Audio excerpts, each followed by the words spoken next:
तो देखिए भैया खेसारी लाल यादव जी के बर्थडे पे यहाँ पे देखिए मतलब उनकी खेसारी टीम और यामिनी सिंह जी, नीतीश यादव बिहारी जी, अखिलेश कश्यप जी और कई सारे इनमें हैं जो खेसारी भैया के टीम से हैं। और देखिए इनका बर्थडे जो सेलिब्रेट हो रहा है ये वृद्धा आश्रम में हो रहा है। जी हाँ दोस्तों, पहले तो इन्होंने गरीबों के मतलब जो रहते हैं रोड पे उनको मच्छरदानी दिया और मतलब मिठाई भी खिलाई। और यहाँ पे देखिए अब वृद्धा आश्रम में केक काट रही हैं खेसारी लाल यादव जी का बर्थडे का यामिनी सिंह जी।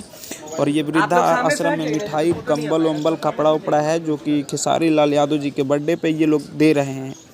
तो खेसारी लाल यादव जी का बर्थडे जो है ये बहुत ही स्पेशल है भाई सबके लिए, क्योंकि खेसारी जी का बर्थडे नहीं मतलब बहुत ही मतलब ये एक पर्व जैसा मनाया जाता है। जी हाँ दोस्तों, तो ये आप लोग को वीडियो कैसा लगा है जो कि खेसारी लाल यादव जी के बर्थडे पे लोग कंबल बांट रहे हैं, मिठाई बांट रहे हैं और गरीबों के साथ केक काट रहे हैं।